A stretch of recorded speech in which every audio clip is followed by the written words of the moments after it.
अस्सलाम वालेकुम व्यूवर्स, क्या हाल चाल है आपका। आई होप कि आप सब लोग ठीक होंगे। तो अभी जो हमारी लॉकडाउन और ये जो क्वारंटाइन की सीरीज़ चल रही है, इस सिलसिले में ये तीसरी वीडियो है और इसके अंदर मैं आपसे बात करूँगा 5 वर्स्ट एक्सपीरियंसेस के बारे में कि जो इमिग्रेशन के मेरे एक्सपीरियंसेस गए हैं पूरी ये 62 कंट्रीज़ की जर्नी में। तो इसमें से 5 ऐसे कौन से वाक़यात थे जिसने मुझे बहुत कुछ सिखाया है और जिसकी वजह से मतलब ये कि मुझे यादगार रहे मेरे लिए।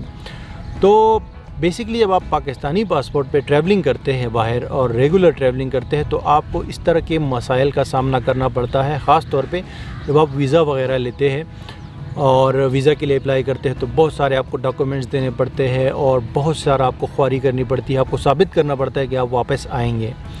नंबर 1 बात। लेकिन जब आपको वीज़ा मिलता है तो उसका भी ये कंफर्म नहीं है कि आप उस कंट्री में आपको एंट्री मिलेगी और वहाँ पे भी अक्सर आपको बहुत हार्ड टाइम मिलता है। सबसे पहले जो वाक़या हुआ है वो जॉर्जिया के अंदर मेरे साथ पेश आया था। जब मैं जॉर्जिया गया था 2016 में नवंबर के महीने में, तो जॉर्जिया दुबई से मेरी फ़्लाइट थी, फ़्लाइट दुबई के थ्रू, और मैं जॉर्जिया गया। जॉर्जिया मतलब जो अज़रबैजान के पास एक छोटा कंट्री है, और ये मेरा पहला बैड एक्सपीरियंस था। इससे पहले मैं दुबई, थाईलैंड, मलेशिया और इन कंट्रीज़ में गया था, कभी जो है बुरा एक्सपीरियंस नहीं रहा मेरा। तो जॉर्जिया जब मैं पहुंचा तो रात को मेरी फ़्लाइट थी, तकरीबन 11 साढ़े 11 बजे हम पहुंचे एयरपोर्ट पे। तिबलिसी उनका सिटी है।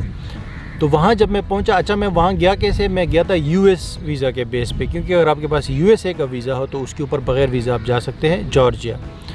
तो मैं वहाँ जब गया तो भाई लाइन में लग गया, और लाइन में जब मेरी बारी आई तो मैंने जैसे पासपोर्ट आगे किया, इमिग्रेशन ऑफ़िसर जो कि ख़ातून थी एक, तो उसने जैसे पासपोर्ट को देखा और उस पर लिखा हुआ था पाकिस्तान, तो उसने मुझे सीधा एक कमरे में जाने को कहा कि अरे वहाँ पे आप जाके वेट करें कमरे के बाहर।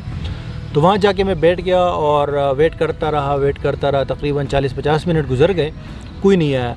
हत्ता कि जब सारे पैसेंजर्स फ़ारिग हो गए और एयरपोर्ट ख़ाली हो गया तो फिर सारे जो इमिग्रेशन ऑफ़िसर थे वो सब उठ के मेरे पास आए। एक ने मेरा इंटरव्यू किया, कैसे आए हो, क्यों आए हो, कितने पैसे है, होटल बुकिंग दिखाओ, फ़्लाइट दिखाओ, ये वो। पासपोर्ट को जो है पेजेस देखता रहा, पूरा पासपोर्ट देगा। मतलब 10-15 मिनट इंटरव्यू किया, वो चला गया। फिर दूसरा आया, उसने वही क्वेश्चंस, वही इंटरव्यू, वही सारी जो है ना कहानी दोबारा से दोहराई उसने। फिर तीसरा आया, चौथा, करते करते। और हैरत की बात ये कि उस दिन मुझे एक्चुअली बुखार हो गया था, मेरा गला ख़राब हो गया था, मुझे 102 का बुखार था, तो बहुत ज़्यादा मेरी तबीयत जो है ख़राब थी। और ये लोग इस तरह करते करते ना तो पूरा जो है 30-40 मिनट तक जब वो ये चीज़ें करते रहे तो मैं इतना तंग आ गया कि उनको मैंने कहा भाई मैं आपकी हाथ जोड़ता हूँ, मैंने गलती हो गई, मैं आपके कंट्री आया। क्योंकि ये पहला एक्सपीरियंस था तो मैं बहुत ज़्यादा डिसहर्ट हुआ, बहुत ज़्यादा वहाँ पे इमोशनल हो गया था मैं। तो मैंने उनसे कहा कि भाई आप जो है मेरा पासपोर्ट वापस कर दीजिए, क्योंकि पासपोर्ट उनके पास था। तो मैंने कहा आप मेरा पासपोर्ट वापस कर दें और मुझे जाने दें, मुझे वाईफाई का पासवर्ड दे दे कोई, ताकि मैं अगली फ़्लाइट जो है बुक कर लूँ यहाँ से, और जब भी होगी तो मैं यहाँ से दोबारा निकल जाऊँ, मुझे आपकी कंट्री नहीं जाना है। और मेरी आवाज़ भी थोड़ी सी लाउड हो गई थी। अब जब मैंने इस चीज़ के ऊपर इसरार करना शुरू किया तो वो लोग भी परेशान हो गए जो इमिग्रेशन ऑफिसर्स थे, और फिर उन्होंने कहा कि अब्दुल आप जो है इतना परेशान मत हो, हम आपके लिए डॉक्टर बुलाते हैं अगर आप बीमार हो। लेकिन मैं मुसलसल कहता रहा। मैंने कहा यार आप मुझे बस मेरा पासपोर्ट वापस कर दो और मुझे जाने दो। करते करते उन्होंने पासपोर्ट पे टापा लगाया और उन्होंने मुझे जाने दिया। लेकिन तकरीबन 2 घंटे ख्वारी हुई। फिर जब मैं अपने होटल पहुंचा, रात के तकरीबन 1 बजे थे, तो मैंने इमरजेंसी में डॉक्टर बुलाया और उसने मेरी ट्रीटमेंट मुझे दी। तो ये सबसे पहला वर्स्ट एक्सपीरियंस रहा था मेरा। दूसरा वर्स्ट एक्सपीरियंस मेरा 2017 के अंदर रहा, जब मैं सर्बिया गया था। सर्बिया तो मैं बाई एयर गया था, तो उसका तो कोई इशू नहीं हुआ वहाँ पे इमिग्रेशन पे। लेकिन वहाँ से मैं बाय रोड आया, मैसेडोनिया एक कंट्री है छोटी सी। तो बात ये थी कि बस के अंदर हम लोग थे और बस में टोटल कोई 40-45 लोग होते हैं। और ड्राइवर जो है वो शुरू में क्या करता है कि इमिग्रेशन का जब बॉर्डर आता है ना, यूरोप के छोटे छोटे कंट्रीज़ जो है, तो वहाँ पे जो बस का ड्राइवर होता है वो सबसे पासपोर्ट लेके इमिग्रेशन वाले के पास चला जाता है और उनको सारे पासपोर्ट दे देता है, ठीक है।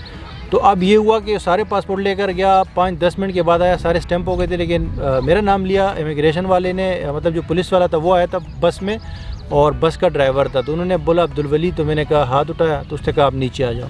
नीचे ले जाके वही दोबारा से क्वेश्चंस पे क्वेश्चंस और होटल बुकिंग कितने दिन के लिए, ये वो सारा कुछ। तो तकरीबन 40-50 मिनट के बाद उन्होंने मुझे जाने दिया। अब ड्राइवर भी मुझे गुस्से से देख रहे हैं कि यार इसकी वजह से 40-50 मिनट में हम लेट हो गए हैं, क्योंकि उनको टाइम पे पहुंचना होता है, तो टाइम की बड़ी पाबंदी है वहाँ पे। پھر کیا ہوا، میں البانیہ گیا، البانیہ کا امیگریشن تو صحیح رہا. پھر البانیہ سے میں جب جا رہا تھا مونٹینیگرو، ایک اور چھوٹی سی کنٹری ہے، تو وہاں پہ بھی بارڈر پہ یہی سین ہوا. تو یہ تیسرا ورسٹ ایکسپیرینس ہوا میرا ٹریول ایکسپیرینس کے اندر. 4 نمبر پہ میرے بھائی جو جارجیا کی طرح بہت ہی ورسٹ ایکسپیرینس تھا، وہ رشیا کا تھا.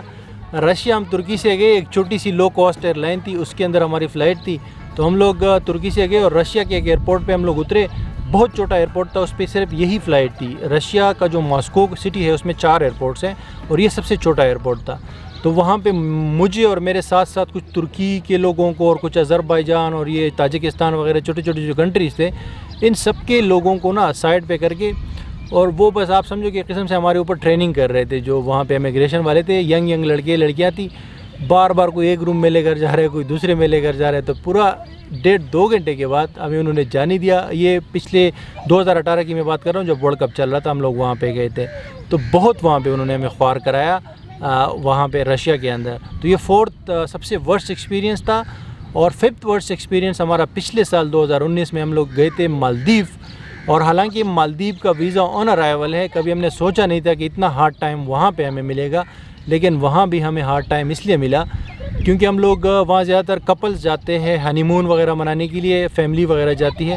ہم لوگ تھے 2 بندے اکیلے، میں اور میرا دوست نعیم سکندر. اور ہمیں پہلے امیگریشن والے نے بھائی پورا انویسٹیگیٹ کیا 1 گھنٹے، اس کے بعد کسٹم والوں نے 1 گھنٹہ انویسٹیگیٹ کیا. رات کا ٹائم تھا تو بہت ہمیں خواری ہوئی. تو اینڈ میں ہم نے اس سے پوچھا، ہم نے کہا یار یہ کیا ریزن ہے کہ آپ ہمیں اتنا تنگ کر رہے ہو؟ تو انہوں نے بولا یار آپ کے کچھ لوگ پکڑے گئے ہیں آپ کے کنٹری کے اور ڈرگس اسمگل کرتے ہوئے، تو اسی لیے ہمیں اوپر سے آرڈر ہے کہ آپ سارا ان کو چیک کر لیا کریں. مطلب پورا جو ہے انہوں نے ہمارا سامان کھولا اور نیچے وہاں پہ جا کے نا جو ایک چیز تھی وہ ساری چیک کی مختلف مشینوں وغیرہ سے. پھر ہم نے بولا یار چلو جو بھی ہے. تو یہ ہمارا 5تھ جو ہے بہت میرا برا ایکسپیرینس گیا ہے امیگریشن کے حوالے سے. مالدیو حالانکہ بہت اچھی کنٹری تھی، ہمیں بہت پسند آئی، بہت زبردست کنٹری تھی، ہم نے بہت انجوائے کیا. لیکن یہ 5 ایکسپیرینسز جو ہے میرے ساتھ گزرے ہیں میرے ٹریولنگ کے دوران. آپ کو کہاں پہ برا ایکسپیرینس آیا ہے آپ ذرا کامنٹ کے اندر مجھے بتائیں. اور ان 5 میں سے کئی پہ تو آپ کے پاس برا ایکسپیرینس نہیں ہوا ٹریولنگ کے اندر. تو یہ تھا بھائی میرے 5 ایکسپیرینس کے. ابھی اگلا جو ہے ویڈیو کے اندر کوئی اور چیز آپ کے ساتھ ڈسکس کروں گا، میرے ٹریول جو جرنی ہے اس کے بارے میں. Thank you guys for watching. Subscribe کریں اس چینل کو اور پھر میں آپ سے ملتا ہوں اگلی ویڈیو میں.